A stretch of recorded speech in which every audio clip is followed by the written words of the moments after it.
Nous commencerons par Twitter. Après Twitch, c'est au tour du réseau social de développer son propre outil contre le cyberharcèlement. Nous enchaînerons avec notre principale actualité et Apple qui aurait fait un deal avec la Chine pour éviter de se prendre trop de sanctions de la part de l'État. Un petit article qui évoque le successeur du Rewind de YouTube, ou encore un article qui va un peu plus nous éclairer sur cette fameuse augmentation du prix des mangas. Et bonjour à tous et bienvenue dans cette nouvelle revue de presse.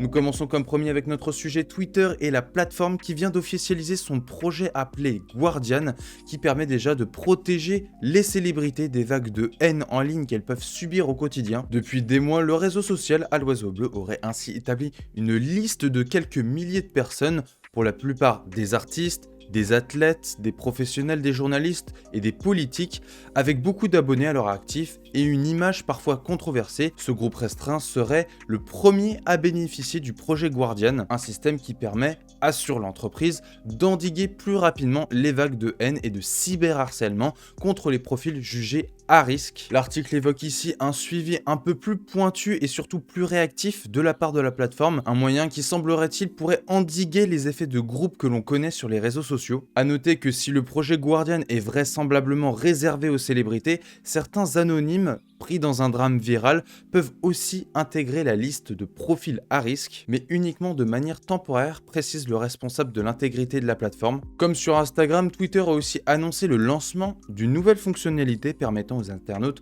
de prévenir du caractère sensible d'une vidéo ou d'une photo qu'ils postent. Jusqu'à maintenant, il était uniquement possible de paramétrer les avertissements de contenu sensible par défaut. Ce nouvel outil devrait permettre d'agir au cas par cas. La photo sera alors floutée et les internautes seront avertis en amont du contenu violent, sensible ou explicite. Nous continuons avec notre sujet Apple, car selon une enquête de V-Information, Apple aurait passé un sorte d'accord avec le gouvernement chinois pour éviter de se faire assommer par les sanctions législatives et politiques que Pékin avait en stock. En échange, l'entreprise aurait promis d'investir lourdement dans l'écosystème numérique du pays. En effet, le fabricant d'iPhone aurait signé en 2016 un deal de 275 milliards de dollars avec Pékin. En échange de cet investissement massif dans l'industrie électronique chinoise, Apple aurait négocié une paix politique avec le gouvernement chinois qui menaçait à l'époque de limiter via des sanctions législatives le développement de services comme l'App Store, l'Apple Pay ou l'iCloud sur son territoire. Qu'est-ce qu'Apple a obtenu avec cet accord? Eh bien, en échange de la promesse d'utiliser davantage de composants provenant du fournisseur chinois, de collaborer en matière de technologie avec les universités chinoises et d'investir directement dans les entreprises technologiques chinoises, Apple a donc obtenu des largesses de la part du gouvernement chinois. Et Google et Microsoft dans tout ça, eh bien, durant des années, Google s'est plié à la censure chinoise pour offrir son moteur de recherche dans le pays, avant de s'en retirer en 2010. Quelques années après, l'entreprise s'est remise à construire un moteur de recherche taillé pour plaire au gouvernement. Au début des années 2000, Microsoft annonçait 750 millions d'investissements en Chine pour limiter le développement d'un OS alternatif appelé Red Flag et poussé par le gouvernement chinois. En 2003, Microsoft acceptait de laisser la Chine inspecter le code source de Windows. Ce deal entre la Chine et Apple peut donc rendre un peu fou, mais ce n'est pas la première fois que des sociétés s'adaptent au marché chinois et surtout s'adaptent au gouvernement chinois. Nous continuons avec nos habituels petits articles. Après le fail des Rewind, YouTube a un autre projet de fin d'année. Alors pour ce qu'on sait de cet événement, c'est en lieu et place d'une vidéo Rewind, YouTube proposera cette année une expérience interactive sur 24 heures de live, mettant en vedette les musiciens, les tendances et les créateurs les plus populaires de l'année.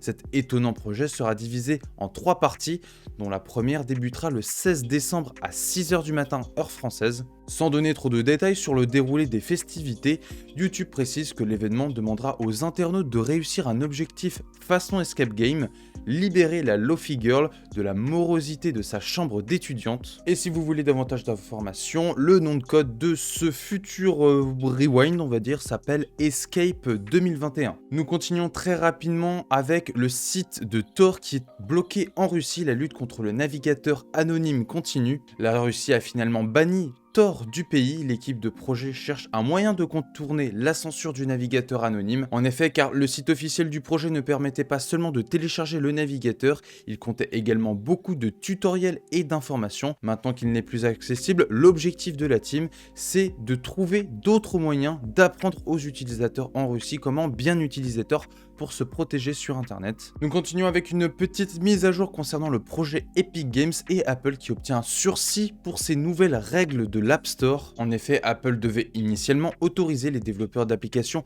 à y intégrer des liens menant vers des systèmes de paiement alternatifs à partir du 9 décembre, mais l'entreprise pilotée par Tim Cook avait fait appel de cette décision, arguant qu'il lui fallait plus de temps pour revoir les conditions générales d'utilisation de l'App Store, et le sursis accordé mercredi pourrait être de l'ordre d'un an. Nous continuons avec Masayuki Uemura, le créateur de la NES et de la SNES qui nous a quittés. Ce monsieur a quand même créé un jouet assez connu qui s'appelle Dunk Hunt, un jeu vidéo avec une carabine et un capteur permettant de simuler la chasse à la volaille. Ce jeu vidéo fut plus tard adapté sur NES avec le célèbre Zapper. Il a en fait imaginé une machine qui permettrait de jouer à des jeux arcade mais dans son salon, et la désormais culte Famicom renommée NES en Occident. Il s'occupa ensuite de sa grande sœur appelée la SNES, puis produit en même temps des jeux comme soccer, baseball, golf ou encore Ice Climber. Nous terminons les actus en restant dans un milieu japonais et les mangas qui augmentent de prix en France. C'est Panini Manga qui a ouvert le bal en tweetant les nouveaux tarifs pour ces mangas. Et en fait, la raison à tout ça, ce serait apparemment une pénurie de papier.